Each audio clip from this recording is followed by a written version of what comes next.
Bonjour les amis, j'espère que vous allez bien. Je vous retrouve depuis pas mal de temps maintenant, j'avoue, j'en suis sincèrement navré de ne pas pouvoir faire plus de vidéos actuellement car je suis eh bien débordé, je l'avoue, débordé par le travail. Alors on va dire que c'est bon signe, débordé par les accompagnements et puis plein de petites choses à côté qui font que j'ai moins de temps pour effectuer des vidéos. Alors, comme vous l'aurez remarqué certainement, je suis actuellement, depuis quelques semaines, présent sur certains groupes de création de microcrèches, dédiés à la création de microcrèches. J'ai créé moi-même le groupe, hein, mon groupe quand on crée de microcrèche, où j'aide les porteurs de projets à créer et où je donne mon avis sur les questions qui sont posées.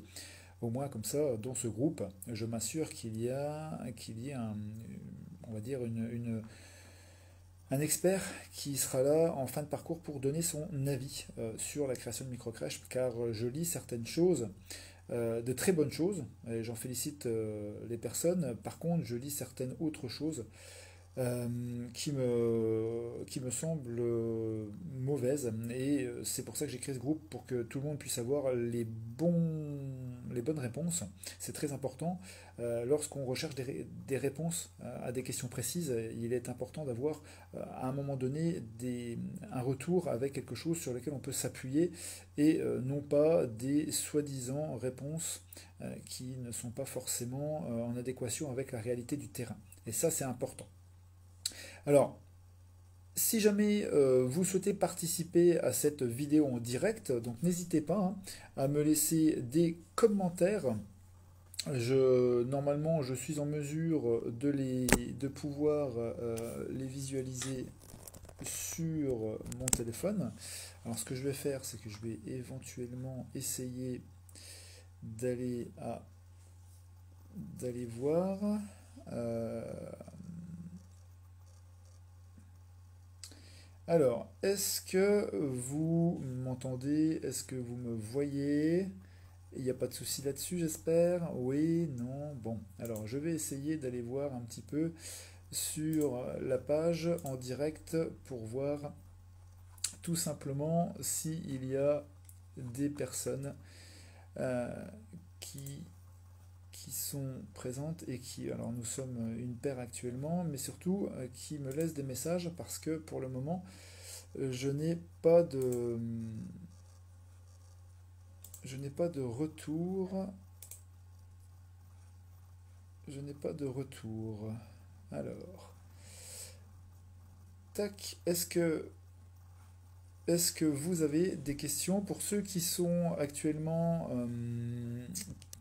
qui m'accompagnent hein, pour cette vidéo? Est-ce que vous avez des choses à me dire pour que je puisse vous répondre en direct? Faites-moi un petit coucou pour me dire que vous êtes bien là. Dites-moi de où vous êtes, hein, si vous êtes en France, outre-mer, etc. N'hésitez pas à me faire un petit coucou, à me dire bonjour.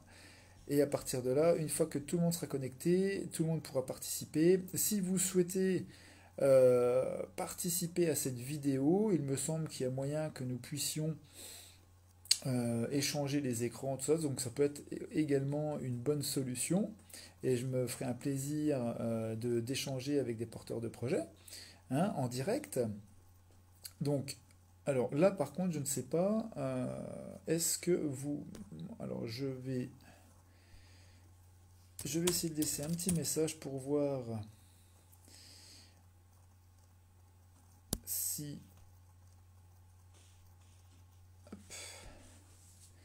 Voilà. Est-ce que vous voyez mon commentaire? Est-ce que vous pouvez me répondre? Savoir si vous m'entendez correctement et si vous me voyez correctement. Parce que si ce n'est pas le cas, ça ne sert à rien que je continue et que j'essaie de vous donner des conseils si ceux-ci ne peuvent pas être entendus et appliqués. Voilà les amis, j'espère que vous allez pouvoir me répondre. Bon, c'est pas grave. On va faire comme si tout allait bien et que tout le monde m'entend et que tout le monde me voit. Alors, je fais cette vidéo aujourd'hui, pour rien vous cacher. Euh, ah, alors, Margot, je dois faire construire. Ah, ben les questions arrivent. Donc bonjour Margot, ça veut dire que tout fonctionne bien et j'en suis très heureux. J'en suis très heureux. Donc, je vais vous présenter quand même le sujet de cette vidéo parce que c'est très important que nous puissions aborder ce sujet. Je lis ça sur plusieurs forums actuellement et sauf cas exceptionnel, la grande majorité des porteurs de projets qui se lancent dans une création de microcrèche font cette erreur et il ne faut absolument pas continuer dans cette voie. Et je vais aborder avec vous aujourd'hui cette problématique et je répondrai par exemple par la suite à Margot. Mais avant tout, je vais vraiment aborder ce sujet parce que c'est très important et je ne veux surtout pas que vous soyez euh, dans cette logique qui n'est absolument pas quelque chose à mettre en place immédiatement lorsqu'on se lance dans une création de micro-crèche. La problématique que j'ai relevée, c'est tout simplement le fait, lorsque les porteurs de projets se lancent, euh, d'absolument, beaucoup d'entre vous souhaitent absolument, dans un premier temps, réaliser un prévisionnel pour savoir s'ils vont réussir à gagner de l'argent, s'ils vont réussir, si le projet va être viable, si à et des si et des si et des si. Alors moi, je m'élève contre ça. Pourquoi? Parce que lorsque l'on crée une entreprise, il est clair que nous devons savoir à un moment donné si nous allons gagner de l'argent, si nous allons pouvoir en vivre, si notre projet sera viable. Mais tout ça, au début de notre projet, de une, ne nous sert à rien, et de deux, ne pourra être effectué puisque nous n'avons aucun chiffrage de quoi que ce soit. Donc, s'il vous plaît, sauf cas exceptionnel, lorsque vous vous lancez dans une création de micro-crèche, arrêtez de vous lancer immédiatement dans la réalisation d'un prévisionnel. Vous ne pouvez pas le faire et ça ne vous sert à rien. Pourquoi je vous dis ça ne vous sert à rien? Premièrement, on va me contredire en prétextant qu'il faut absolument savoir si le projet est viable ou si votre projet sera viable. Croyez-moi, ce n'est que des craintes humaines. Aujourd'hui, des dizaines de franchises existent. Des centaines de micro-crèches existent dans toute la France, outre-mer. Donc si la question que vous souhaitez avoir, la réponse que vous souhaitez avoir à la question est-ce qu'un projet de micro-crèche est viable? Eh bien, il suffit de regarder autour de vous. Il ne peut pas y avoir autant de structures qui se construisent en format page, donc en micro-crèche privée, sans que cela ne soit viable. D'accord? Ça, c'est la première chose. Donc, si vous vous lancez dans une création de microcrèche, ce projet est viable. Vous n'avez pas besoin d'aller rédiger des prévisionnels pour le savoir. Ce qui se fait autour de vous vous le prouve. Ça, c'est le premier point. Deuxième point, la crainte que vous pouvez avoir, et je vous comprends tout à fait, c'est de savoir si vous allez pouvoir vous tirer un salaire correct de votre création. Comme je l'ai déjà expliqué à maintes reprises dans mes différentes vidéos, il y a deux positionnements pour une création de micro-crèche. Soit vous êtes gérant type investisseur, donc vous n'occupez pas de poste auprès des enfants, soit vous êtes créateur avec un diplôme petite enfance qui vous permet de travailler auprès des enfants et surtout que la PMI accepte que vous soyez auprès des enfants, donc gérante et auprès des enfants. Ça, c'est les deux types de positionnement.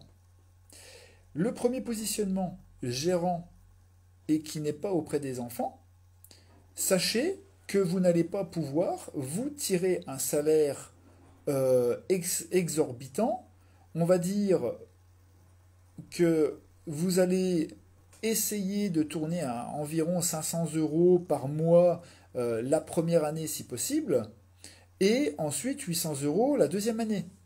en tant que gérant, mais vous n'aurez rien à la fin de l'année, d'accord, en termes de dividendes, etc., vous allez tout user chaque mois. C'est pour ça qu'il est plus intéressant lorsque l'on crée en tant que gérant, entre guillemets, investisseur, de ne pas se prendre de salaire mensuel et d'attendre la fin de l'année pour toucher eh bien, de l'argent sur les bénéfices. D'accord? Ça, c'est la première partie. Donc le gérant, je le répète haut et fort, la première année, si vous réussissez à être dans le positif et à vous tirer un salaire au poste de gérant, parce que des fois vous n'y arriverez qu'à partir de la deuxième année, eh bien ça ne sera un salaire mensuel que de situé entre 500 et 800 euros par mois maximum. D'accord? Donc ceux qui disent qu'il est possible de tirer 2000 euros par mois en tant que gérant dès la première année, ce n'est pas vrai. Voilà, ça je tiens vraiment à le préciser. Ensuite, lorsque vous travaillez auprès des enfants, c'est très important parce que là, c'est un positionnement qui est véritablement pertinent. Vous allez pouvoir vous tirer au minimum un SMIC, puisque c'est ce que vous donnerez de toute manière à une autre employée. Donc à partir de là, vous allez toucher au minimum un SMIC. Et à la fin de l'année, vous allez récupérer également des bénéfices sur l'entreprise, donc vous allez augmenter votre salaire à la fin de l'année grâce à ces bénéfices. Peut-être pas la première année, mais à partir de la deuxième année. Donc voilà pourquoi un projet, déjà le projet d'une microcrèche est viable, d'accord? C'est un très bon investissement si vous souhaitez investir. C'est une très bonne activité puisque c'est un secteur où la joie de vivre, où nous faisons le bien, où nous c'est un secteur qui est pour moi formidable. Donc, ne vous posez pas la question de savoir si ce projet sera viable. Il est viable. Il n'existe pas des dizaines de franchises comme ça dans le vide. C'est quelque chose de viable et qui a fait ses preuves. Ça fait 10 ans maintenant que c'est officiel. Les microcrèches fonctionnent très bien. C'est un secteur d'investissement à proprement parler. C'est des fois, ça peut être délicat de le dire, ça peut choquer certaines personnes, mais croyez-moi, c'est un secteur d'investissement aujourd'hui, en termes de locaux, en termes d'activité. Voilà. Maintenant, votre positionnement pour une microcrèche simple, une seule microcrèche, en termes de gestion, vous allez pouvoir éventuellement, je dis bien la première année, si vous êtes gérant simple, obtenir entre 500 et 800 euros par mois, mais rien à la fin de l'année. Si vous avez de quoi vous le sortir la première année, et la deuxième année, vous allez effectivement pouvoir vous le sortir dans les environs de 800 euros. Maintenant, si vous avez la chance de travailler auprès des enfants, eh bien vous allez avoir un SMIC d'entrée de jeu, puisque que vous, que vous puissiez vous le donner à vous-même ou le donner à une autre collaboratrice, eh bien, ça sera la même chose. Alors, vous gagnerez votre salaire et vous gagnerez également les bénéfices à la fin de l'année, hein, voilà, les dividendes sur les bénéfices. Donc ça, c'était la première chose que je souhaitais vous dire. C'est très important, arrêtez absolument de vouloir faire un prévisionnel en début de parcours pour savoir si c'est viable, pour savoir si vous allez gagner de l'argent, pour savoir si, pour savoir ça. Le prévisionnel doit être réalisé qu'à un moment de votre parcours où vous avez toutes les données chiffrées. Si vous n'avez pas toutes les données chiffrées, vous ne pouvez pas réaliser votre prévisionnel. D'accord? C'est très important.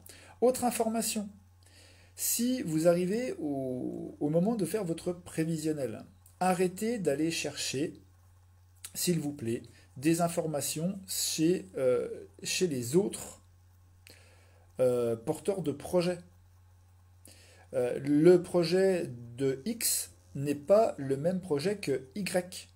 Ça veut dire, je prends un exemple concret, peut-être que le projet de X, c'est de la cuisine confectionnée sur place.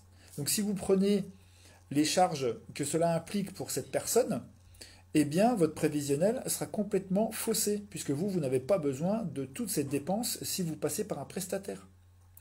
Je prends l'exemple pour les couches. Également, si vous demandez à monsieur X qui vous donne les charges pour les couches sur un an, mais que ce monsieur ou que cette dame passe par des couches lavables, eh bien, ça ne sera pas forcément le même tarif que vous malgré qu'il n'y ait pas trop de différence quand même, mais ça ne sera pas le même tarif que vous à l'investissement, puisque si vous passez par des couches normales. Là, pour les couches lavables, il va falloir un investissement sur la machine à laver, etc. Donc vous voyez ce que je veux dire? Il ne faut pas se fixer sur des choses que les autres font. Arrêtez de vouloir faire votre prévisionnel au démarrage de votre projet. Il sera bien temps de le faire une fois que vous aurez trouvé l'amplitude horaire d'ouverture de votre structure, une fois que vous aurez trouvé votre local avec les charges de ce local, le loyer de ce local, une fois que vous connaîtrez l'effectif que vous souhaitez mettre au sein de votre structure, les charges salariales, si vous êtes à 3,5 ou à 4, ça change beaucoup de choses. Si vous souhaitez employer une éducatrice de jeunes enfants ou une infirmière, si vous souhaitez une auxiliaire de puriculture que des CAP petite enfance. Vous voyez ce que je veux dire? Il y a plein de choses, donc cela doit être fait le moment venu. En démarrage de projet, ça ne sert à rien.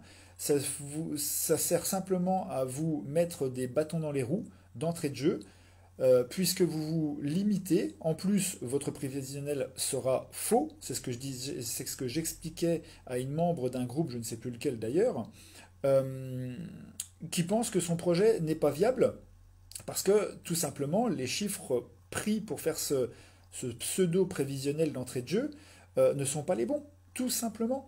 Donc à partir de là, faites les démarches que vous devez faire dans l'ordre, c'est-à-dire toutes les démarches que j'énumère dans mes formations, que j'énumère dans mes vidéos gratuites sur mon site.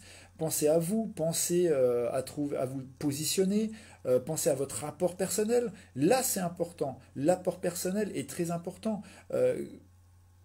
Si vous me dites aujourd'hui que vous n'avez pas d'apport personnel, alors que vous n'ayez pas de prévisionnel aujourd'hui, mais par contre que c'est pas important pour moi, et par contre si vous me dites que vous n'avez pas d'apport personnel aujourd'hui pour créer votre micro-crèche et que vous vous lancez quand même, là je vais vous dire c'est une grave erreur. Assurez-vous d'avoir un apport personnel cohérent avec votre projet pour vous lancer concrètement et surtout sereinement dans votre projet. D'accord? Voilà, ça c'était véritablement là le premier aspect que je souhaitais relever dans cette vidéo, live en direct, parce que c'est des choses que j'ai du mal à comprendre, même si je sais qu'on a besoin de se rassurer, mais il y a d'autres moyens pour se rassurer. D'accord? Voilà. Donc n'hésitez pas à me laisser des commentaires sur cet aspect véritablement prévisionnel. Voilà, prévisionnel, etc. N'hésitez pas également, si vous êtes d'accord avec moi, de me mettre des pouces bleus hein, pour dire ok, Johan, j'ai compris, c'est super, merci pour ces informations. N'hésitez pas à liker, hein, ça me prouve également que vous entendez ce que je dis et que vous comprenez concrètement le message que j'essaie de vous passer.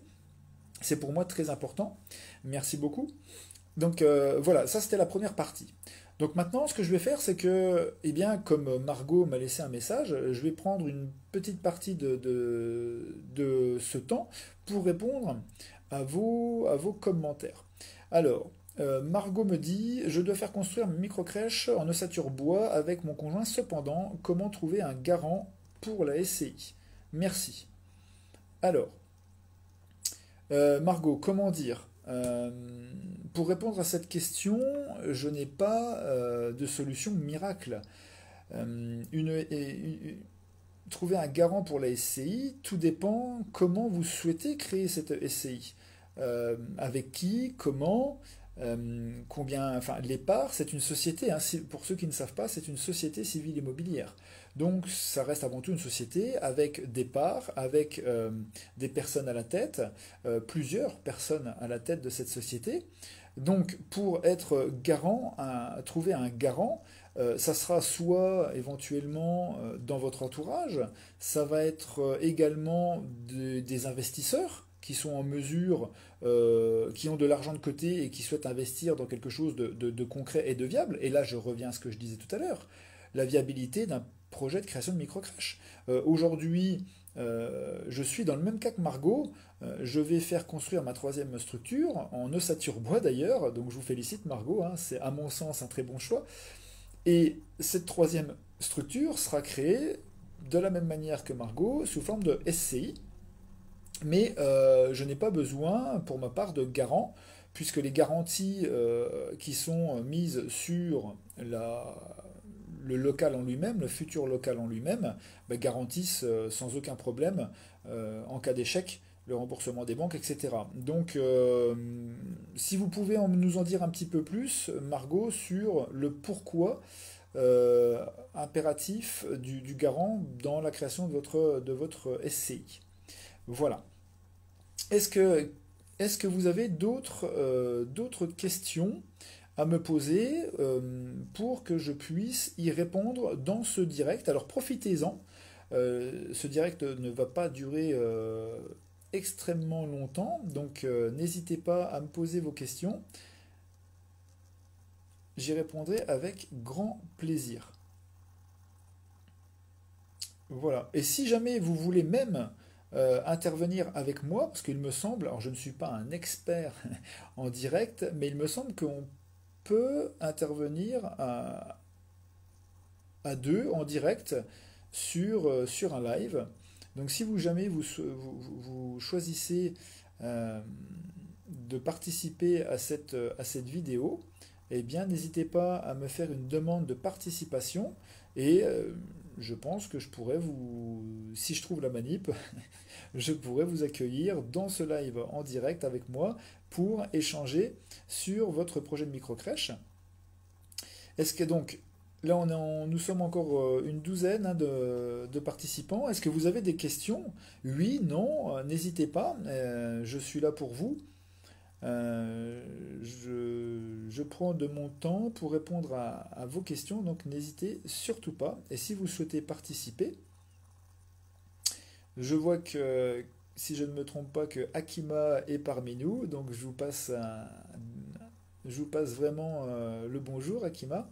Ça me fait très plaisir de vous retrouver parmi nous et j'espère que les démarches que nous avons engagées ont pu porter leurs fruits et si ce n'est pas le cas, j'espère que ça va porter ses fruits. Voilà, petit message dédié à Akima, qui est porteuse de projet que j'accompagne personnellement dans son projet. Alors, Marion, bonjour, selon vous, en se lançant Tac. Bonjour, selon vous, en se lançant seul dans cette aventure, déjà dans le milieu petite enfance, en combien de temps le projet peut aboutir?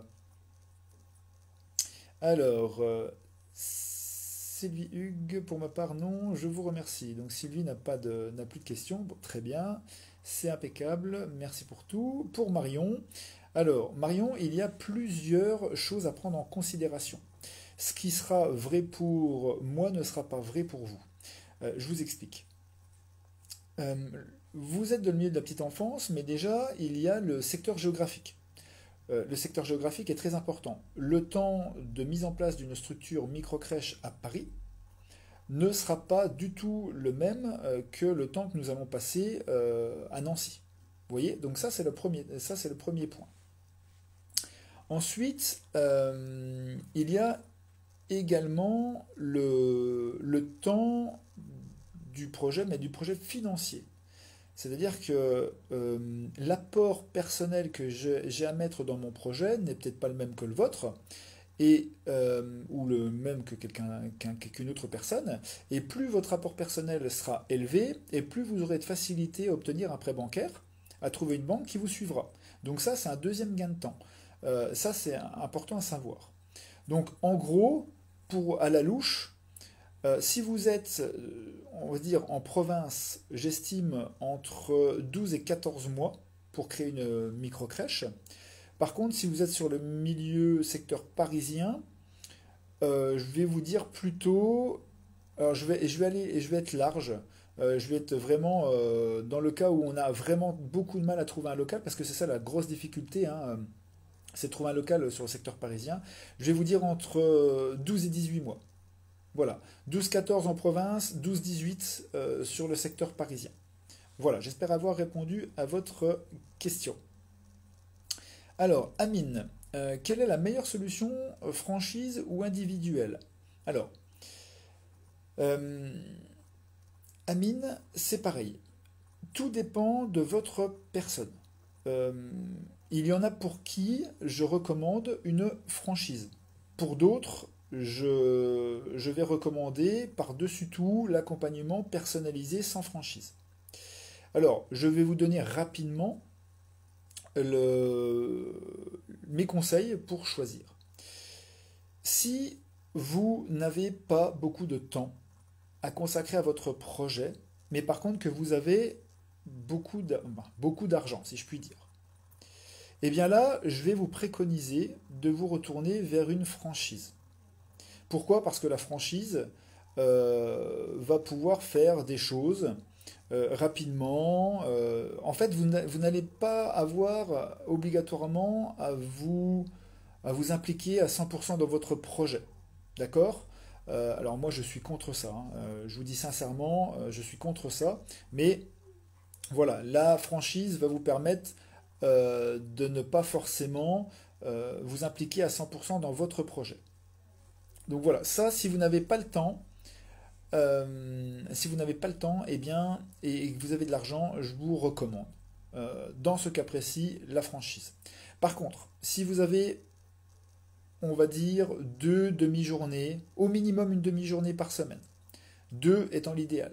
Si vous avez un apport personnel situé entre 15 et 30 000 euros, si vous souhaitez vous impliquer à 100% dans votre projet, c'est ce que moi je recommande, bien évidemment, que vous ne souhaitez pas être pris par qui que ce soit en termes de franchise pour la suite, payer des réouvertures, payer des royalties, voilà, tout ça, je vous recommande à ce moment-là, bien évidemment, de vous faire accompagner par un accompagnement personnalisé comme je propose actuellement.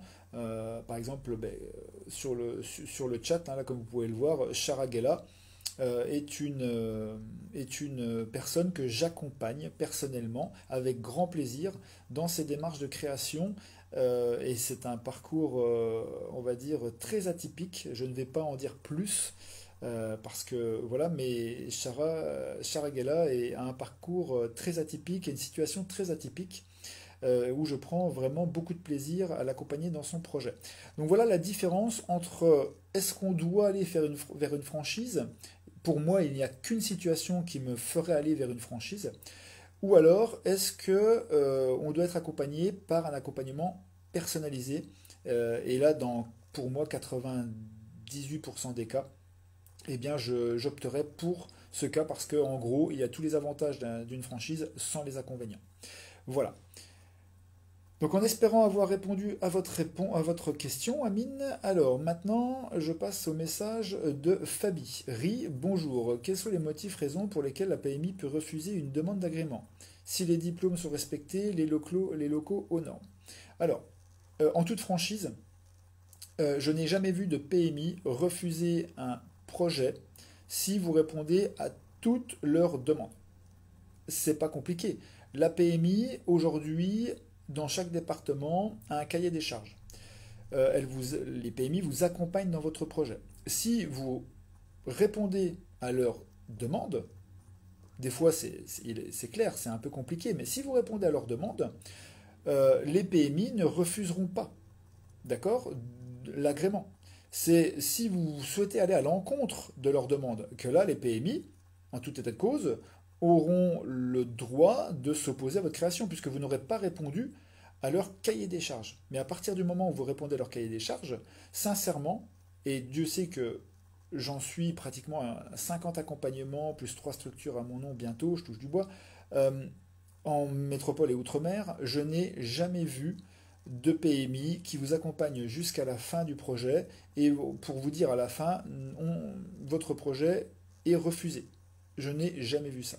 Si vous avez des difficultés dans votre projet avec la PMI, ça sera dès le démarrage. Ça veut dire que vous n'aurez pas répondu. Un exemple concret, vous trouvez un local, le local a un problématique où on imagine situé sur une zone à risque, la PMI vous dit ben, nous on ne veut pas de ce local, trouvez un autre local. Bien, si vous persistez à créer dans ce local, la PMI ne vous donnera pas l'agrément. Mais ça, vous le saurez au fur et à mesure du temps. Vous n'allez pas le savoir à la fin du parcours. D'accord? Donc, pour répondre précisément et simplement à votre question, Je n'ai jamais vu de refus en fin de parcours si vous avez appliqué toutes les recommandations de la PMI. Et de toute façon, le moindre pas de travers, la PMI va vous le rappeler et va vous remettre dans le droit chemin.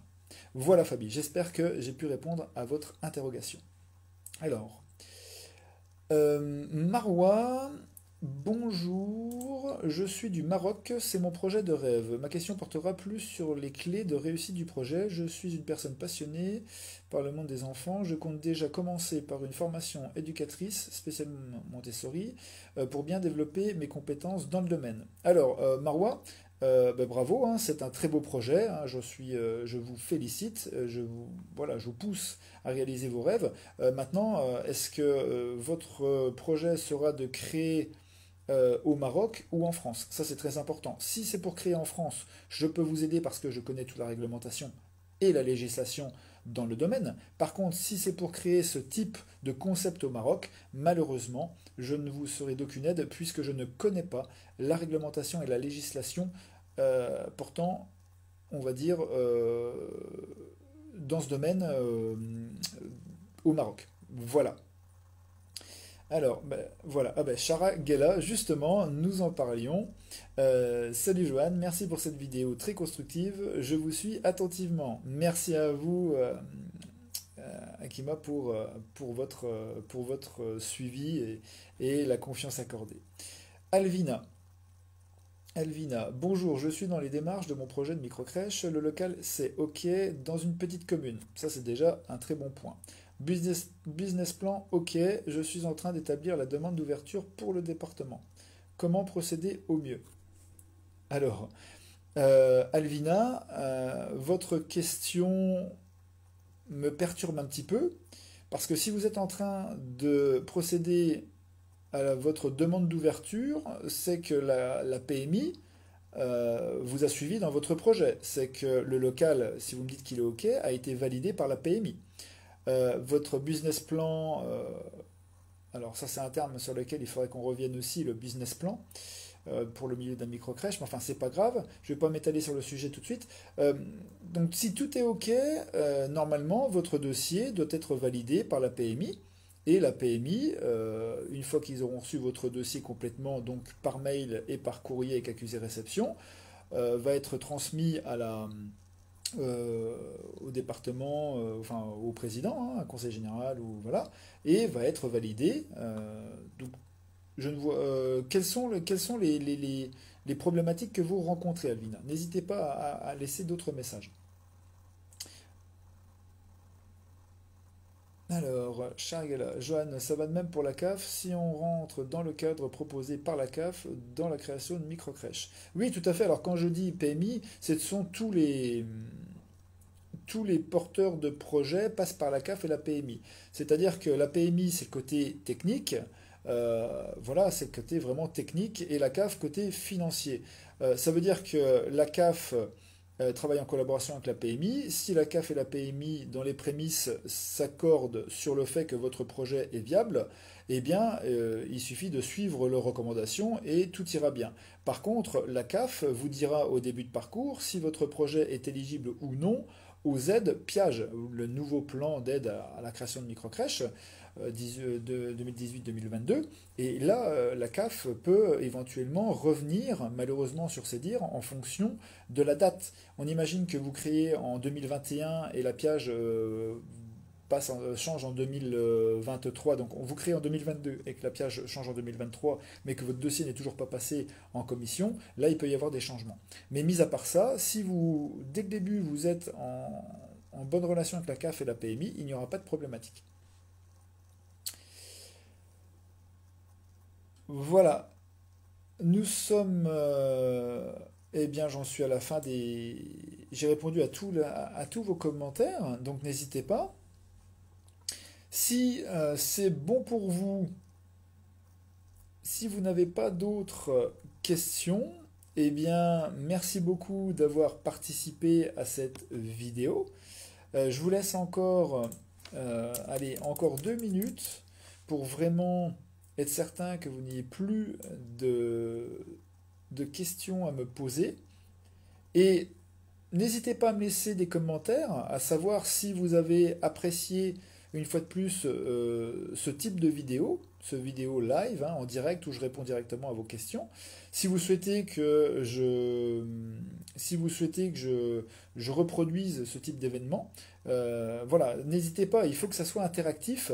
Je prône l'interactivité, pourquoi? Parce qu'il n'y a que ça de vrai entre nous. Aujourd'hui, vous le savez pertinemment tout comme moi, le Covid est passé par là et aujourd'hui il y a beaucoup, enfin il n'y a plus de rencontres ou très peu de rencontres physiques et ce type d'échange est pertinent et constructif. Donc je compte vraiment mettre ça au maximum en place pour que nous puissions de plus en plus échanger et que vous puissiez avoir véritablement un avis d'expert, de professionnel pour vous orienter dans vos prises de décision et si vous le souhaitez pour vous former voilà, sur mon site personnalisé, etc. Et vous accompagner comme je le fais actuellement avec Charagella qui est Akima.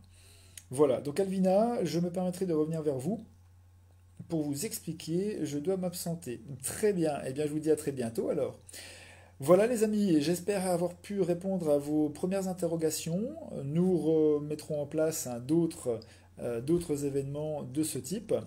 Je vous souhaite une bonne après-midi, une bonne soirée et je vous dis à très bientôt pour d'autres vidéos interactives. Merci, au revoir.